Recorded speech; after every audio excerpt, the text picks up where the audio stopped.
Hello, everyone. Reveal, release, rise, repeat. Reveal, release, rise, repeat. Reveal, release, rise, repeat. Oh my goodness.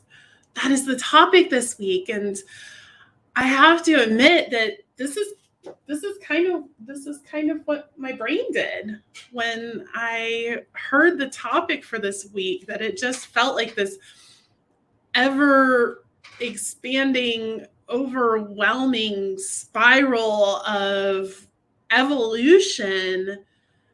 And so I stopped and I took a breath, because I have to admit I had a little bit of resistance about it, which is funny because that's what we talked about last Sunday with tantrums and tangos, and Rev Ryan talked all about resistance. And so how is it that when we're talking about this idea of revealing, releasing, rising, and ever expanding, repeating, that the resistance still comes? It's almost like resistance is a part of life or something.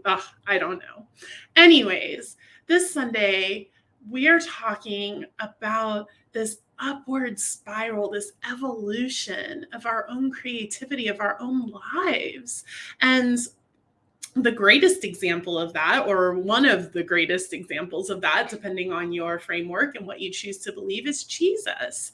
And this idea that that he showed us what is possible as a human being. He was not the great exception. He wasn't some God that is beyond anything that we could ever imagine being. No, he was just like us. He was that incarnate spirit, just like each and every one of us are, and therefore was the great example of what is possible in our lives when we truly know and believe that we are one with all that is.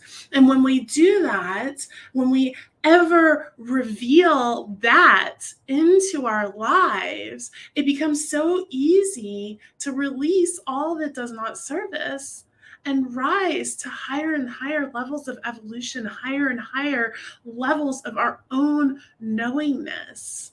And it's not that anything that we're doing is shifting who we are, rising to something else, but instead it's this opening of our own awareness of what already exists, what already is, who we already are. And that was what Jesus came to do through all of it, through his teachings, through the way that he lived his life, through his time in studying in India or the East or wherever it was, through his resurrection and his death and resurrection, through Palm Sunday, through all of it.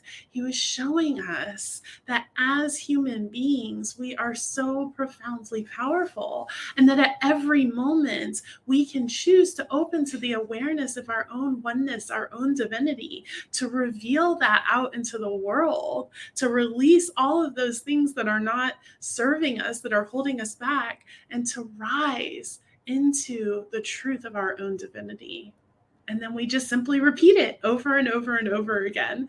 Kind of reminds me of a washing cycle, like in the washing machine. I don't know what that's about, but maybe we'll all find out on Sunday together. So I invite you to join us for our Easter celebration. We have Jody Marshall is going to be playing the hammered dulcimer for us. If you remember, she was here for our Christmas Eve service. Absolutely incredible, beautiful music. I will be speaking more on this topic. You never know, maybe washing machines will come up, and it's just going to be this beautiful, glorious celebration of Easter, of resurrection of life in all of its many forms, the budding of the trees, animals coming out of hibernation, us waking up and returning to spring and summer, the flowers blooming, all of those things, the resurrection of life as life in all of its form, and each and every one of us revealing our divine wholeness and creativity in all that we do. So please join us this Sunday. Join us in person or live stream. It's going to be an amazing, happy Easter, happy springtime, happy beloved community. I love you all.